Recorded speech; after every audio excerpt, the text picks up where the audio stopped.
Na TV por assinatura, descontando a cota do Canal Brasil, foram 64 longas nacionais contra 4.507 internacionais, ou seja, 1,4% da programação de longas-metragens da TV por assinatura foi nacional, 1%. Quais que são os desafios, resumindo, com base nesse monte de números, o que a gente pode identificar? Né? Muitos filmes produzidos e poucos canais de distribuição. Um dado. Segundo dado, conteúdos de nicho não encontram espaço nas mídias tradicionais.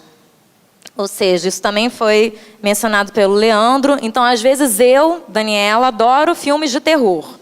Onde que eu encontro esses filmes de terror?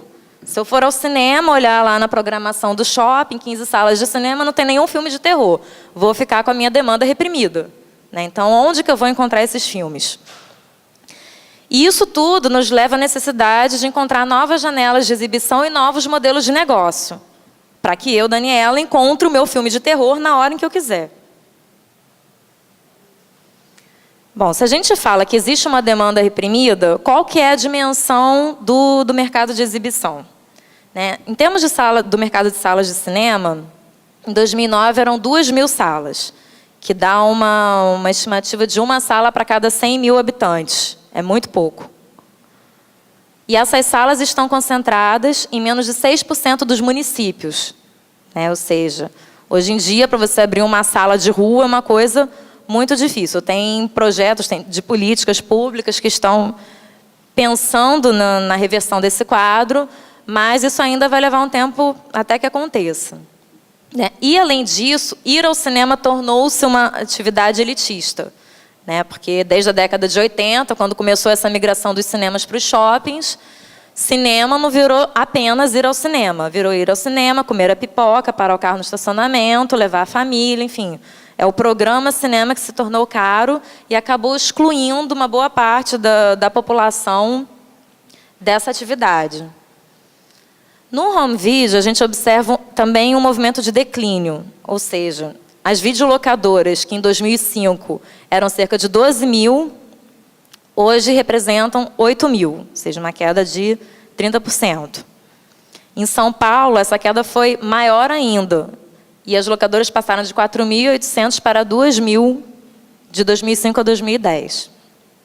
As televisões continuam sendo o programa de lazer preferido dos brasileiros, estão presentes em mais de 95% dos domicílios, e essa quantidade ela vem aumentando, por incrível que pareça, a cada ano. Né? Ou seja, daqui a pouco a gente vai chegar a 100% dos domicílios. As lan houses são um fenômeno que me despertam muito a curiosidade. Assim. É uma coisa que, pelo próprio ritmo de crescimento e pelo fenômeno das lan houses, eu acredito, sim, que elas possam ser analisadas como possíveis janelas de consumo de audiovisual.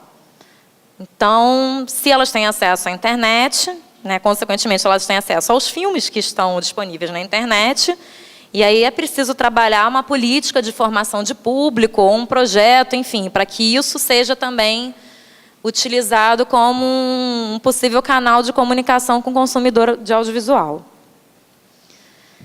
Com relação aos computadores, eles estão presentes em 20 milhões de domicílios, sendo que 16 milhões possuem acesso à internet. No entanto, 38 milhões de domicílios ainda não têm acesso ao computador. Ou seja, existe aí um processo de exclusão digital enorme que, em parte, tem sido cumprido pelas lan houses. E os celulares também, que cada vez mais estão tendo acesso à internet. Hoje nós temos 17 milhões de aparelhos com acesso. E, com o tempo, isso começa a se transformar também numa possível janela de consumo. Né? Existe aí uma briga entre as operadoras e as emissoras. Quem que vai produzir esse conteúdo? Ou seja, é um possível caminho também para criar novas oportunidades, que em breve vai existir aí um espaço que vai precisar ser alimentado e preenchido com conteúdo. Então, é também um momento para a gente começar a pensar em formatos alternativos de produção para esses novos canais que surgem.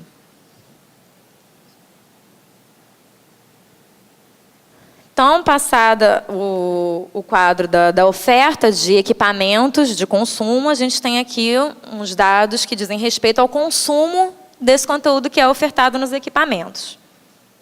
As salas de cinema totalizaram mais de 110 milhões de espectadores e fizeram uma renda de 969 milhões em 2009. Nesse universo, o cinema nacional levou 17 milhões de espectadores às salas de cinema, resultando numa renda de 140 milhões. Sendo que apenas o filme Se Eu Fosse Você 2 conquistou mais de 6 milhões de espectadores, né? Ou seja, é um fenômeno mesmo da retomada. No caso da televisão aberta, da televisão fechada, perdão, estima-se que existam mais de 8 milhões de assinantes, né? Ou seja, a gente tem um universo aí bem menor, e mesmo essa programação que é exibida na TV paga, como eu disse, ela é majoritariamente estrangeira. No caso da televisão, a gente tem um mercado muito mais restrito e verticalizado, onde normalmente são os próprios canais que produzem o seu conteúdo.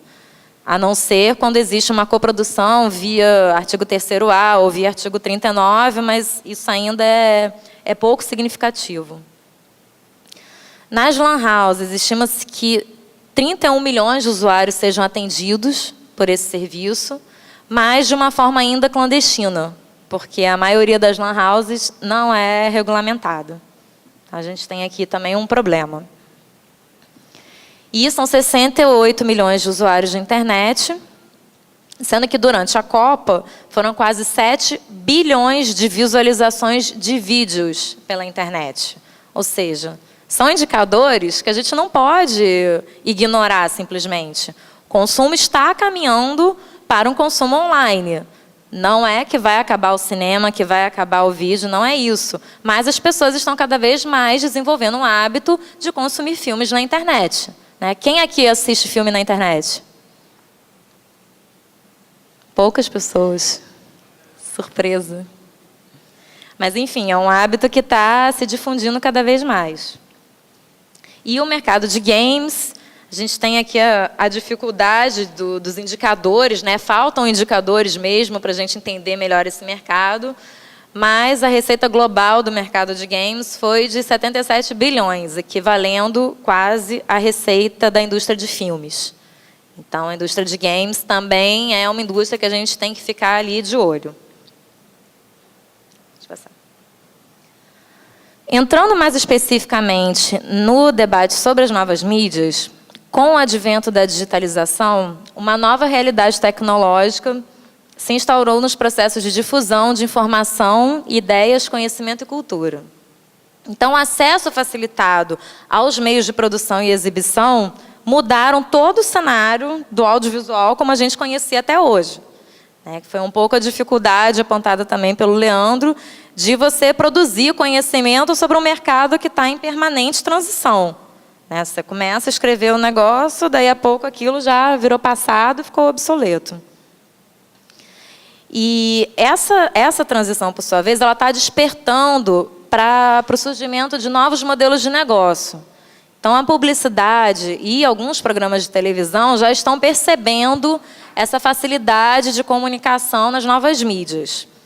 Aí eu trouxe aqui alguns exemplos de webséries, como Lavando Roupa Suja, que é uma série protagonizada pela Fernanda Torres e exibida no Facebook, que teve um sucesso absurdo assim, de acessos. A série O Que É Isso?, que foi produzida pela O2, é uma grande produtora de audiovisual, e financiada pela Localweb. A série Vida de Garotos, produzida pela Capricho, ou seja, são exemplos de webséries branded. E o Heroes, que percebeu essa importância da estratégia cross-mídia e lançou produtos de série, web, jogos e quadrinhos. Em termos de capacidade de armazenamento de conteúdo, apenas para a gente ter uma ideia dessa dimensão, o YouTube recebe, em média, cerca de 20 horas de conteúdo por minuto, que equivale a mais de 80 mil longas-metragens por semana. É uma quantidade absurda de gente produzindo e difundindo esse conteúdo. né, numa cultura até de passar a existir através do vídeo, enfim, tem toda uma discussão filosófica atrás disso, mas que eu não vou entrar hoje. E uma migração também no formato de consumo, né? Antes, no modelo de TV tradicional, o usuário, enfim, o público, ele era obrigado, entre aspas, a assistir o que o programador programava para ele. Então, o programador montava lá uma grade, o programa X passa na hora Y e não tem escolha. Ou você está ali presente no horário Y, ou você vai perder o programa. Com as novas mídias, não, isso muda completamente. O usuário pode escolher o que ele quer assistir na hora em que ele quer assistir, né? Ou seja, muda toda a relação do usuário com o programa consumo de audiovisual, né? Que é uma coisa bem significativa.